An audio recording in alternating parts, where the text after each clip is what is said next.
त्योहार के समय हजार काम होते हैं। केसरी मन ही मन बुदबुदा रही थी।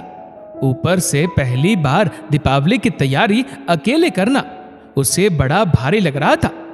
सब काम अधूरे छोड़ छाड़ कर थोड़ी देर के लिए मूड फ्रेश करने के लिए वह बालकनी में आकर खड़ी हो गई। सामने राधा चाची के घर में तो बड़ी चहल पहल लग रही थी। खूब ढेर सारे लोग नजर आ रहे थे और सबके सब दीपावली की तैयारी में मस्त।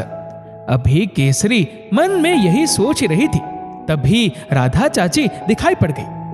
हैप्पी दिवाली राधा चाची। हैप्पी दिवाली केसरी। बड़ी चहल पहल है आपके घर तो। कोई आया है क्या? हाँ, दोनों बेटे बहू और सबके बच्चे। सचमुच त्योहार का मजा तो बच्चों के बिना अधूरा ही रहता है। और वैसे भी बच्चे चाहे जहां भी रहे, लेकिन होली दिवाली जरूर आते हैं। राधा चाची का चेहरा खुशी से चहक रहा था। और तुम नहीं गई अपने ससुराल? इतना सुनते ही चुभन से हुई केसरी के दिल में। वो तो सास ससुर से लड़ झगड़ कर पति राहुल को जबरदस्ती लेकर यहां रहने आ गई थी। पहले तो राहुल बिल्कुल भी तैयार नहीं हुआ था अलग रहने के लिए, लेकिन मम्मी पापा के समझाने पर ही तैयार हुआ था। मम्मी यही बोली कि अगर केसरी की खुशी इसी में है तो यही सही। बस बेटा तुम मिलने आते रहना। राधा काकी की बात सुनकर केसरी सोचने लगी कि राहुल तो अपने मम्मी पापा की इकलौती संतान है और वो भी त्योहार में उन लोगों के साथ नहीं होगा। कितना लाड चाव करती थी सासू मां हर त्योहार पर उसका, लेकिन वो कितनी एहसान फरामोश निकली। जबकि मम्मी ने राहुल की खुशी की खातिर बिन माँ बाप की बच्ची को हृदय से लगाकर अपनाया था। अगर मेरे मम्मी पापा होते तब भी क्या मैं उन लोगों के दिल को दुखाती? शायद कभी नहीं। मुझे उन लोगों के पास आज और अभी जाकर ये गलती सुधारनी होगी। उसे तो बस राहुल का मम्मी के पास उठना बैठना पसंद नहीं था। पता नहीं उसके दिमाग में क्या खुराफात थी कि मम्मी राहुल के उसको लेकर उल्टे सीधे कान भरती है। राहुल ने बहुत समझाने की कोशिश की, ऐसा कुछ भी नहीं है, लेकिन जिसकी बुद्धि पर ही पत्थर पड़े हो उसे कौन समझा सकता है। मुझे यहाँ बिल्कुल भी नहीं रहना है। क्यों? ना रहेगा बांस ना बजेगी बांसुरी। मैं कितनी बार कह चुका हूं कि जैसा तुम सोचती हो ऐसा कुछ भी नहीं है, बल्कि मम्मी तो तुम्हें बहुत ज्यादा स्नेह करती है। और फिर यहाँ नहीं रहोगी तो कहाँ जाओगी? मुझे अलग घर लेकर रहना है। अपना इतना बड़ा घर होते हुए भी किराए पर रहोगे? किराए का होगा तो क्या हुआ, सुकून तो होगा। तुम जिसे सुकून कह रही हो कहीं वो दर्द ना बन जाए। ऐसा कभी नहीं होगा, लेकिन आज ऐसा हो चुका था। केसरी के दिल में मम्मी पापा के लिए अजीब सा दर्द उठ चुका था। राहुल ऊपर बालकनी में झालर लगा रहा था। अचानक केसरी ऊपर आकर बोली, राहुल मुझे अभी इसी वक्त मम्मी पापा के पास चलना है। ये क्या कह रही हो तुम? राहुल को एक बार तो अपने कानों पर विश्वास नहीं हुआ। हाँ राहुल, मैं बिल्कुल सही कह रही हूँ।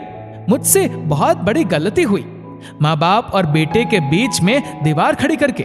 अभी ज्यादा देर नहीं हुई है। मुझे तुरंत मम्मी पापा से माफी मांगनी है। वो लोग सचमुच बहुत अच्छे हैं। मुझे विश्वास है कि वो लोग मुझे जरूर माफ कर देंगे। केसरी की आंखों में पश्चाताप के आंसू झिलमिला रहे थे। अरे रुको, ये झालर तो डाल दो, इसकी कोई जरूरत नहीं अब। और केसरी राहुल का हाथ पकड़कर जबरदस्ती नीचे उतार लाई। संध्या और देवेश जी चुपचाप बैठे थे। तभी डोरबेल बजी। टिंग टोंग। कौन आया इस समय? संध्या जी ने उठकर दरवाजा खोला। अरे तुम लोग? अरे देखिए तो बच्चे आ गए।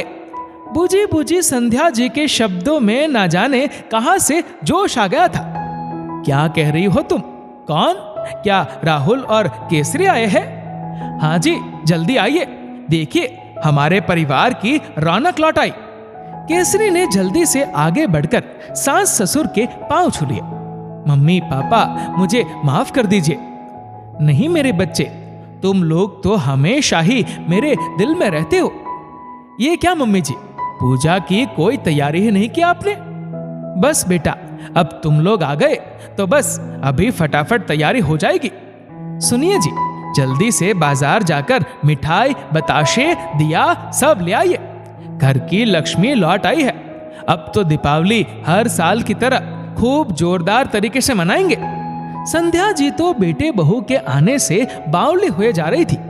केसरी ने संध्या जी के साथ मिलकर पूजा की तैयारी करवा ली और राहुल ने जल्दी से घर की मुंडेर पर बिजली की झालर लगा दी। देवेश जी बाजार से सारा सामान ले आए।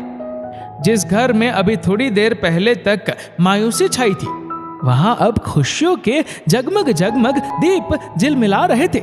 सबने मिलकर खूब अच्छी तरह से दीपावली का पर्व मनाया। बेटा, तुम लोगों का बहुत बहुत धन्यवाद जो बूढ़े माँ बाप को खुशी प्रदान कर दी। संध्या जी के शब्दों में केसरी के लिए उपकार था। केसरी ने जब संध्या जी के पैर छुए तब संध्या ने सिर्फ यही आशीर्वाद दिया कि हमेशा अपने मम्मी पापा समान सास ससुर के साथ खुशी खुशी जीवन यापन करना। आइंदा कभी किसी गलत फहमी को दिल में जगह ना देना। बस यही मेरा दीपावली का अनुपम उपहार होगा। मम्मी जी, अब वो दिन कभी भी नहीं आएगा कि जो हम लोग आप लोगों से जुदा हो। केसरी संध्या जी के गले लग गई और संध्या जी ने भी उसे अपने कलेजे से लगा लिया और सब लोग मिलजुल कर पटाखे फोड़ने की तैयारी करने लगे। दोस्तों, इस वीडियो को लेकर आपकी क्या राय है नीचे कमेंट करके जरूर बताएगा। और अगर आपको वीडियो अच्छा लगा हो तो इस वीडियो को लाइक करेगा, शेयर करेगा ज्यादा से ज्यादा लोगों तक। और ऐसे ही और भी इंस्पिरेशनल वीडियोस के लिए सब्सक्राइब करें हमारे यूट्यूब चैनल को और फेसबुक पर फॉलो करें हमारे पेज को। धन्यवाद।